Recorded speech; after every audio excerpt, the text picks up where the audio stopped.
नमस्कार साथियों, दोस्तों आपके अपने चैनल प्रभु यूपीपी में एक बार पुनः स्वागत है। दोस्तों आज हम बात करेंगे आरपीएफ कांस्टेबल के सिलेबस की, क्योंकि दोस्तों आप सभी जानते हैं कि किसी भी एग्जाम की अगर आप तैयारी प्रारंभ कर रहे हैं तो सबसे पहले उसके सिलेबस के बारे में आपको जानकारी होना आवश्यक है।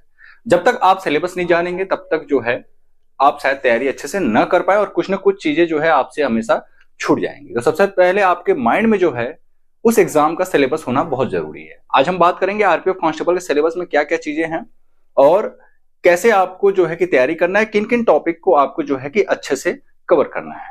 दोस्तों सबसे पहले हम मैथ की बात कर लेते हैं। मैथ से टोटल कितने क्वेश्चन आएंगे? तो 35 क्वेश्चन जो है मैथ से पूछे जाएंगे आपकी परीक्षा में। ठीक है, मैथ के अगर हम सिलेबस की बात करें तो संख्या प्रणाली, जिसे हम नंबर सिस्टम के रूप में जानते हैं, दशमलव व भिन्न, प्रतिशत, औसत, ब्याज, लाभ हानि, छूट, समय दूरी चाल और क्षेत्रमिति और अंत में मिश्रण, और इसके अलावा जो है आपका अन्य। ठीक है, देखिए अब इसमें मैं ये आपको बताऊंगा कि कौन कौन से टॉपिक हैं इसमें जो कि इंपॉर्टेंट है। सबसे पहले तो नंबर सिस्टम आपको बहुत अच्छे से कवर करना है। नंबर सिस्टम और दशमलव व भिन्न और ये प्रतिशत, ये तीनों जो आप देख रहे हैं ना, ये आपका जो है बेसिक तैयार करने का काम करेंगे।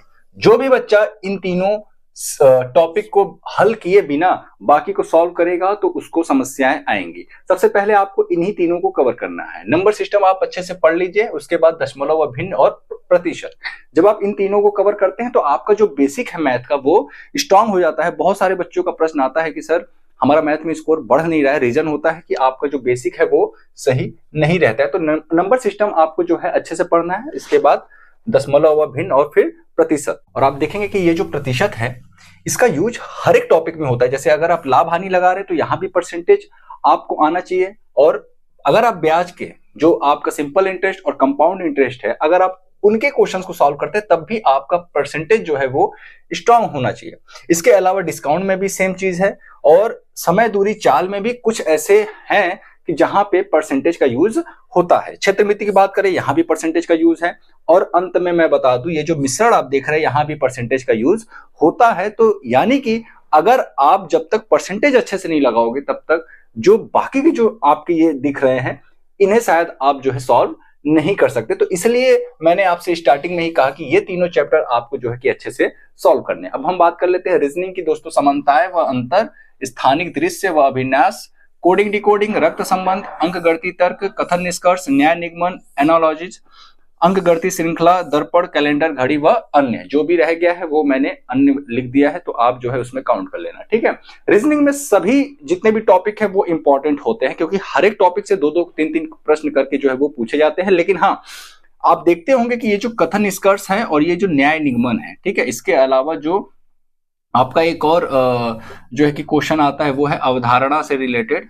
ठीक है, अवधारणा से रिलेटेड जो क्वेश्चंस है वो भी जो है इंपॉर्टेंट हो जाते हैं। तो दोस्तों ये जो आपको दिख रहा है कथन निष्कर्ष और न्याय निगमन, ये बड़ा इंपॉर्टेंट हो जाता है। आप देखते होंगे बच्चे ज्यादातर गलती जो है इसी में करते हैं। ठीक है, बाकी सब तो वो कर लेते हैं, लेकिन कथन निष्कर्ष और न्याय निगमन इसमें जो है बच्चों से गलती अधिक होता है। तो आप सभी जो है रीजनिंग की ज्यादा से ज्यादा प्रैक्टिस करें। रीजनिंग प्रैक्टिस मांगती है, जितना अधिक आप प्रैक्टिस करेंगे रीजनिंग के क्वेश्चंस उतने अधिक जो है सही होने के चांसेस बढ़ जाते हैं। तो आप रीजनिंग की अधिक से अधिक प्रैक्टिस करें। ठीक है ना, जितना ज्यादा प्रैक्टिस करेंगे आपका जो प्रेजेंस ऑफ माइंड है वो उतना अधिक काम करता है, और रीजनिंग के लिए प्रेजेंस ऑफ माइंड का अच्छा होना बहुत जरूरी माना जाता है। तो रीजनिंग आप लोग डेली बेसिस पे लगाते रहें, 30-50 जितना भी हो, अधिक से अधिक आप जो है इसके क्वेश्चंस को सॉल्व करते रहें। रीजनिंग में कोई एक मैं ऐसा टॉपिक बोलूं, जैसे इसमें आपने देखा कि परसेंटेज का यूज हर एक जगह है, इसमें ऐसा कुछ नहीं है। यहाँ पे हर एक जितने भी टॉपिक हैं सभी इंपॉर्टेंट है, और सभी का लगभग जो है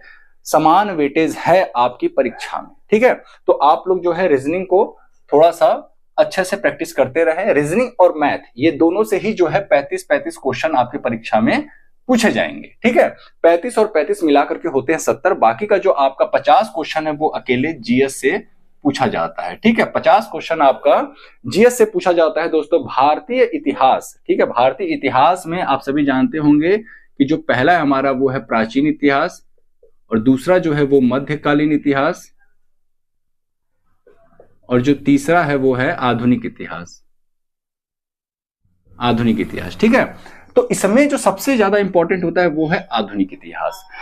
अंग्रेजों का भारत में आगमन से लेकर के जब तक भारत आजाद होता है तब तक का जो इतिहास है ये बड़ा इंपॉर्टेंट हो जाता है और इससे क्वेश्चंस अधिक पूछे जाते हैं। इसके अलावा प्राचीन इतिहास में आपका जो जितने भी ये धार्मिक आंदोलन वगैरह हुए हैं, जितनी भी धर्मों की जो उदय है, ठीक है, जैसे बौद्ध धर्म, जैन धर्म, इन सब से रिलेटेड क्वेश्चंस अधिक पूछे जाते हैं। मध्यकालीन भारत की अगर हम बात करें तो इसमें आपको सल्तनत, दिल्ली सल्तनत काल अच्छे से पढ़ना है, इसके बाद मुगल काल आपको अच्छे से पढ़ जाना है, ठीक है, क्योंकि जब तक आप मुगल काल अच्छे से नहीं पढ़ेंगे तब तक शायद आप आधुनिक इतिहास को समझने में थोड़ा दिक्कत होगा, क्योंकि मुगल काल में ही अंग्रेज जो है वो भारत में आगमन करते हैं, ठीक है। भारतीय इतिहास से लगभग जो है आपके परीक्षा में 4 से 5 क्वेश्चन जो है वो पूछे जा सकते हैं, ठीक है।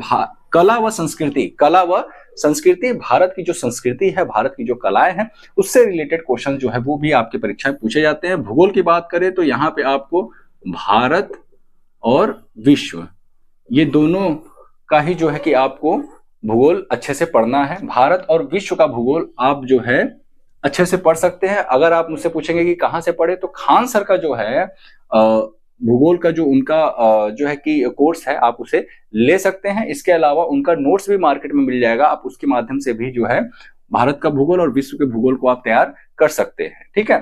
संविधान की बात करें तो संविधान से जो है लगभग आपके परीक्षा में 4 से 5 प्रश्न इससे भी पूछे जाते हैं। संविधान बड़ा इंपॉर्टेंट है, ठीक।